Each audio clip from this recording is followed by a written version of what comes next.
Welcome to the History AI podcast, where the past comes alive with facts, anecdotes, and a dash of humor. Here are your hosts, Chuck and Marco. Welcome back, history buffs, to another episode of the History AI podcast. I'm Chuck. And I'm Marco. Today, we're diving into one of the most significant and tragic events in Irish history, Bloody Sunday, 1920. That's right, Marco. But before we get started, let's set the scene of what was happening in the world at that time. The early 20th century was a period of great turmoil and change. World War I had just ended in 1918, leaving Europe in a state of recovery and political reorganization. The Treaty of Versailles had been signed in 1919, redrawing borders and imposing penalties on Germany, which had far-reaching impacts on global politics. Meanwhile, the Russian Revolution of 1917 had established the Soviet Union, creating a new ideological divide between communism and capitalism. In the United States, the Roaring Twenties were beginning, characterized by economic prosperity and cultural change. However, prohibition had just started, leading to the rise of organized crime. In Ireland, the situation was very different. Centuries of British rule had left a legacy of resentment and a strong desire for independence. The push for Irish self-governance gained momentum with the Home Rule movement in the late 19th and early 20th centuries, but it was repeatedly delayed by political maneuvers in Westminster. The tipping point came with the Easter Rising of 1916, a rebellion organized by the Irish Republican Brotherhood, which aimed to end British rule in Ireland. Although the uprising was quickly suppressed and its leaders executed, it galvanized nationalist sentiment and shifted public opinion towards the cause of independence. The brutality of the British response to the Easter Rising, particularly the execution of its leaders, turned many Irish people against British rule. This period also saw the rise of Sinn Féin, a political party that advocated for complete independence from Britain. In the 1918 general election, Sinn Féin won a landslide victory in Ireland, refusing to take their seats in the British Parliament and instead establishing the Dáil Éireann, an Irish parliament, in Dublin. The stage was set for the Irish War of Independence, which began in January 1919. The Irish Republican Army, or IRA, was the military wing of the independence movement, using guerrilla tactics to fight against British forces. The British, in turn, deployed the Royal Irish Constabulary, RIC, and the infamous Black and Tans, were determined to maintain control over Ireland. The Black and Tans, officially part of the RIC, were recruited from former British soldiers and were notorious for their brutality and lack of discipline. They were named after their improvised uniforms, which were a mix of military and police gear and notorious for their harsh methods and reprisals against the Irish population. As the conflict escalated, both sides engaged in brutal acts of violence. The IRA carried out ambushes, assassinations, and raids, while the British forces responded with reprisals, raids, and executions. It was within this context of escalating violence and political tension that the events of Bloody Sunday unfolded. Bloody Sunday, which took place on November 21, 1920, was a pivotal moment in the war. It was a day marked by a series of coordinated attacks by the IRA against British intelligence agents, followed by a brutal retaliation by British forces that resulted in civilian casualties. The day's events had profound implications for the course of the war and the future of Ireland. Let's talk about the lead-up to Bloody Sunday. The Irish War of Independence had been raging since January 1919, with the IRA conducting a guerrilla campaign against British forces. By late 1920, the conflict had intensified, and both sides were desperate to gain the upper hand. The IRA, under the leadership of Michael Collins, had been particularly successful in using intelligence and counterintelligence tactics to disrupt British operations. Michael Collins, often referred to as the Big Fellow, was the director of intelligence for the IRA and one of the key architects of their guerrilla warfare strategy. Collins was a master of clandestine operations, and his network of spies and informants provided crucial information on British activities. He understood that controlling information was as important as controlling territory. By 1920, Collins had compiled a list of British intelligence agents operating in Dublin, known as the Cairo Gang. These agents were tasked with infiltrating and dismantling the IRA. Collins knew that eliminating this threat was vital for the survival of the independence movement. He meticulously planned a coordinated operation to strike against them. The Cairo Gang was composed of highly skilled and experienced operatives. They were living in various locations across Dublin, often in hotels and boarding houses. Collins's intelligence network had tracked their movements and gathered detailed information about their routines and hideouts. On the morning of November 21, 1920, the operation was set in motion. Teams of IRA volunteers, organized into small units, were dispatched to various locations across Dublin. The objective was clear: to simultaneously assassinate as many members of the Cairo gang as possible. The planning was so precise that the attacks were to occur within a narrow window of time, to minimize the chance of British forces being able to respond effectively. One of the key figures involved in the operation was Dick McKee, the commander of the Dublin Brigade of the IRA. McKee was responsible for coordinating the logistics and ensuring that all the units were in place and ready to strike. Another important figure was P. Dar Clancy, McKee's deputy, who played a crucial role in the planning and execution of the mission. Early in the morning of November 21, 1920, the IRA operation to target the Cairo gang commenced. This meticulously planned operation saw multiple teams of IRA volunteers deployed across Dublin to eliminate key British intelligence agents. The precision and coordination of the attacks were a testament to Michael Collins' intelligence network and organizational skills. Each IRA team was assigned specific targets, with detailed information on their addresses and routines. The element of surprise was crucial, and many of the agents were caught off guard in their beds or during breakfast.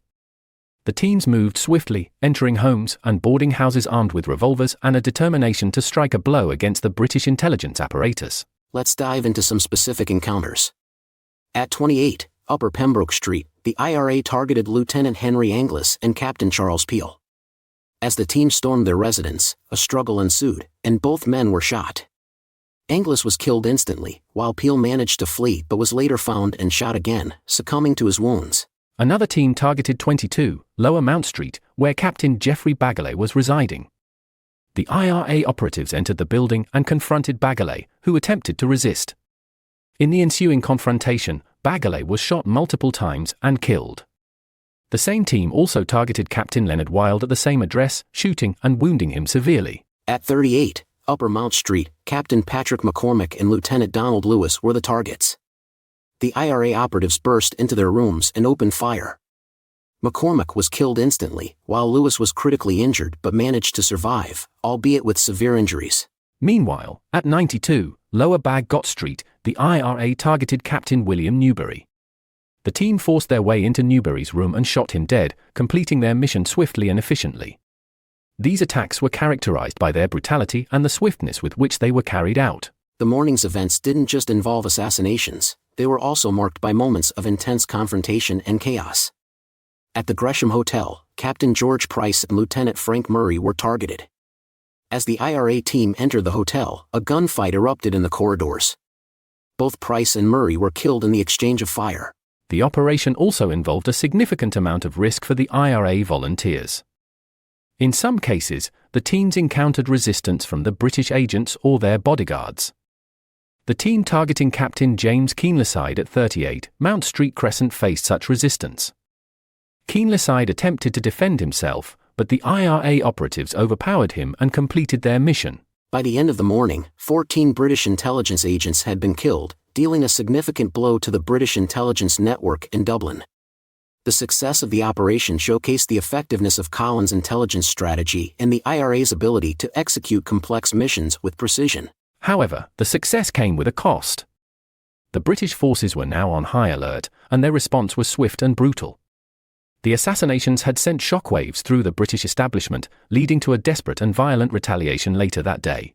The immediate aftermath of the morning attacks saw Dublin in a state of high tension. News of the killings spread rapidly, and the British forces began organizing their response. The day was far from over, and the events that followed would further escalate the conflict and leave an indelible mark on Irish history. With the morning attacks completed, the stage was set for the next tragic chapter of Bloody Sunday. The British forces were preparing to make a statement of their own, and the innocent civilians attending a football match at Croke Park would soon find themselves caught in the crossfire. After the morning's coordinated assassinations by the IRA, Dublin was a city on edge. As the news of the killings spread, the British forces were preparing to retaliate.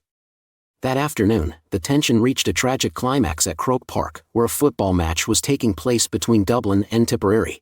Croke Park, the home of the Gaelic Athletic Association, GAA, was a place where people came together to enjoy traditional Irish sports. On November 21, 1920, thousands of spectators gathered to watch the match, unaware that they would soon become part of one of the darkest chapters in Irish history. At approximately 3:15 p.m., As the match was underway, the Royal Irish Constabulary, RIC, and a contingent of black and tans surrounded the stadium. They were acting under orders to search the crowd for suspected IRA members who might have been involved in the morning's assassinations. However, the operation quickly descended into chaos and brutality. Without warning, the British forces opened fire on the crowd. The reasons for this drastic action remain a subject of historical debate. Some accounts suggest that the British believed IRA members were hiding among the spectators, while others argue that it was a deliberate act of terror to intimidate the Irish population. Regardless of the motive, the results were catastrophic. The initial volley of gunfire caused panic and confusion.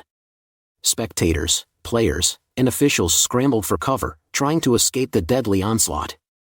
Among the first to be hit was Michael Hogan, a Tipperary player, who was shot dead on the field. In his honor, one of the stands at Croke Park is named the Hogan Stand today. The gunfire continued for about 90 seconds, but it felt like an eternity for those trapped inside the stadium. The RIC and Black and Tans used a mixture of rifles and machine guns, indiscriminately firing into the fleeing crowd. 14 civilians were killed, and over 60 others were injured in the massacre. Among the victims were John William Scott, a 14-year-old boy who had come to enjoy the match, and Jane Boyle, who was planning her wedding and attended the game with her fiancé. The indiscriminate nature of the shooting meant that men, women, and children alike were caught in the crossfire. After the shooting stopped, the scene inside Croke Park was one of chaos and devastation. Bodies lay on the ground, and the wounded were crying out for help. The British forces conducted cursory searches and then withdrew, leaving the Irish civilians to tend to the dead and injured. The massacre at Croke Park had an immediate and profound impact on the Irish War of Independence. It was a stark example of the brutality of the British response to the IRA's activities and further galvanized public opinion against British rule. The outrage over the killings spread beyond Ireland, drawing international condemnation. The British authorities claimed that they had been fired upon first, a claim that was widely disputed and is not supported by most historical evidence. Eyewitness accounts from survivors and journalists present at the scene paint a picture of an unprovoked and disproportionate use of force. The events of Croke Park became a rallying point for the Irish independence movement. The massacre highlighted the lengths to which the British were willing to go to maintain control and underscored the need for continued resistance. It also had a significant psychological impact, instilling a sense of fear and anger that fueled further support for the IRA. The massacre at Croke Park remains a somber and significant event in Irish history. It exemplifies the tragic human cost of the struggle for independence and serves as a reminder of the violence that often accompanies the quest for freedom. The victims of that day are remembered and honored for their sacrifice. As we reflect on the horror of Croke Park, it's important to recognize the bravery and resilience of those who lived through it. Their experiences and the memory of those lost continue to shape Ireland's collective memory and identity. Now, let's delve into the notable figures involved in the events of Bloody Sunday. One of the most prominent figures was Michael Collins, often referred to as the Big Fellow. Collins was a key architect of the Irish Republican Army's IRA strategy and operations. As the Director of Intelligence for the IRA, his ability to gather information and plan complex missions was unparalleled. Michael Collins' intelligence network was extensive and highly effective.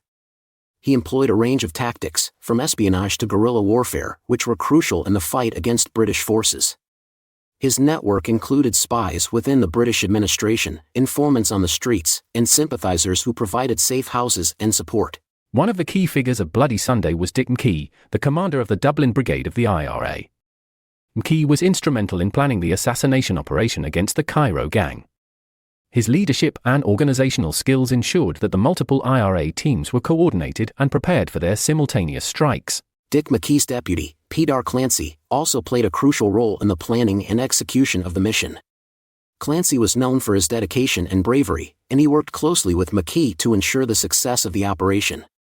Both McKee and Clancy, however, were captured later that day and executed by the British, becoming martyrs for the cause.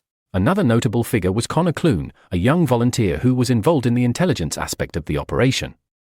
Clune's work in gathering and relaying critical information about British agents helped shape the strategic decisions made by the IRA. His capture and execution alongside McKee and Clancy highlighted the risks and sacrifices made by those involved in the struggle for independence. The tactics used by the IRA during the Irish War of Independence were revolutionary at the time. They relied heavily on guerrilla warfare, a method characterized by small, mobile units that used hit-and-run tactics to surprise and overwhelm their opponents. This approach was highly effective against the larger, more conventional British forces. One of the key elements of the IRA's strategy was the use of intelligence and counterintelligence. Michael Collins's network of informants provided detailed information about British movements, plans, and personnel. This intelligence was crucial in planning operations like the assassinations on Bloody Sunday, allowing the IRA to strike with precision and effectiveness. The IRA also employed a tactic known as flying columns. These were small, highly mobile units that could quickly assemble, carry out an attack, and disperse before British forces could respond. Flying columns were instrumental in the success of many ambushes and raids throughout the war. Another important aspect of the IRA's tactics was their ability to blend in with the civilian population. IRA operatives often lived normal lives during the day, only taking up arms and engaging in military activities when necessary. This made it difficult for British forces to identify and target them, adding to the effectiveness of their guerrilla warfare strategy. The success of the IRA's tactics on Bloody Sunday and throughout the war demonstrated the power of unconventional warfare against a superior military force.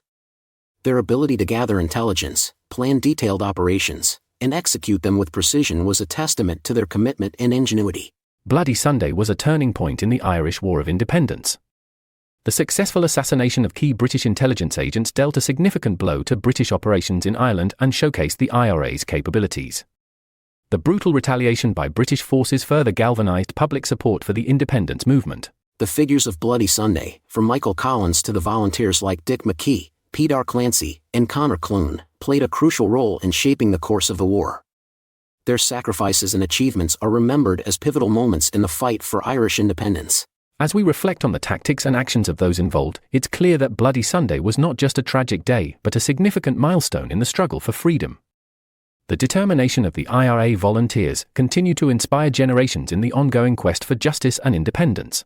The aftermath of Bloody Sunday was immediate and far-reaching. The coordinated assassination of British intelligence agents in the morning and the brutal retaliation at Croke Park in the afternoon had profound effects on both the Irish and British sides. For the British, Bloody Sunday was a stark demonstration of the IRA's capabilities and resolve.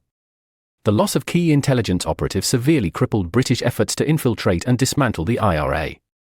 This loss forced the British to reconsider their strategies and underscored the difficulty of maintaining control over Ireland. Politically, Bloody Sunday was a public relations disaster for the British. The massacre at Croke Park, in particular, drew widespread condemnation. Internationally, the British were seen as heavy-handed and oppressive, further damaging their reputation. Domestically, it sparked outrage and increased support for the independence movement. The Irish reaction was one of mourning and resolve. The massacre at Croke Park unified many Irish people in their opposition to British rule. It highlighted the stark realities of the conflict and the sacrifices being made by ordinary citizens. Public funerals for the victims became focal points for nationalist sentiment and resistance. The events of Bloody Sunday also had significant implications for the tactics and strategies of the IRA. The success of the morning assassinations reinforced the effectiveness of intelligence-driven operations and guerrilla tactics. It validated Michael Collins' approach and encouraged further use of these methods throughout the war. In the broader context of the Irish War of Independence, Bloody Sunday was a turning point. It marked a shift in the intensity and nature of the conflict. The IRA's ability to strike at the heart of British intelligence demonstrated their increasing sophistication and capacity for coordinated action. In response to the escalating violence and the public outcry following Bloody Sunday, the British government began to consider negotiations. The continued loss of life and the political ramifications of their actions made it clear that a military solution was unlikely to succeed. These events eventually led to the signing of the Anglo-Irish Treaty in December 1921. The treaty marked the end of the war and established the Irish Free State as a self-governing dominion within the British Commonwealth. While it did not grant full independence, it was a significant step towards Irish sovereignty. The legacy of Bloody Sunday extends beyond the immediate aftermath and the conclusion of the war. It remains a powerful symbol of the Irish struggle for independence and the resilience of those who fought for it. The bravery and sacrifices of the individuals involved continue to be remembered and honored in Ireland today. The annual commemorations and the historical reflections on Bloody Sunday serve as reminders of the costs of conflict and the enduring desire for freedom and justice. The events of that day are taught in schools, memorialized in literature, music, and art, and serve as a point of reflection for future generations. As we conclude our dive into Bloody Sunday, it's clear that the events of November 21, 1920, were not just pivotal moments in the Irish War of Independence but also crucial in shaping the identity and history of Ireland itself. If you're enjoying the History AI podcast, please take a moment to rate, subscribe, and share the podcast. A 5-star review really helps us reach more people and continue to grow. And don't forget, you can suggest topics for future episodes through our social media channels. We love hearing from our listeners. Plus, we have some exciting news. We now have merchandise available. Check out the link in the show notes to grab your History AI podcast gear. Remember, every episode of our podcast is evergreen, so you can go back and listen to any episode at any time. Until next time, I'm Chuck. And I'm Marco. Thanks for listening to the History AI podcast.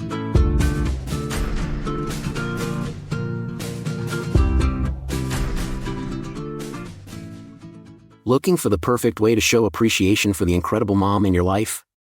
Discover Exhausted Moms, a coloring journey to relaxation and humor, the coloring book that speaks directly to the heart of motherhood. Gift her an escape into pages of laughter, empowerment, and moments of tranquility. With Exhausted Moms, she'll find a blend of whimsical illustrations and inspiring quotes that celebrate her daily triumphs and challenges. Crafted with love from images I created for the mother of my children, each page offers a space for creativity and relaxation, a reminder that she's doing an amazing job, even on the toughest days. Give the gift of laughter, peace, and recognition. Exhausted Moms isn't just a coloring book, it's a hug, a nod of understanding, and a token of appreciation for everything she does. Surprise her with Exhausted Moms today and watch her face light up with joy. Because every mom deserves a moment to herself, wrapped in the colors of love and support.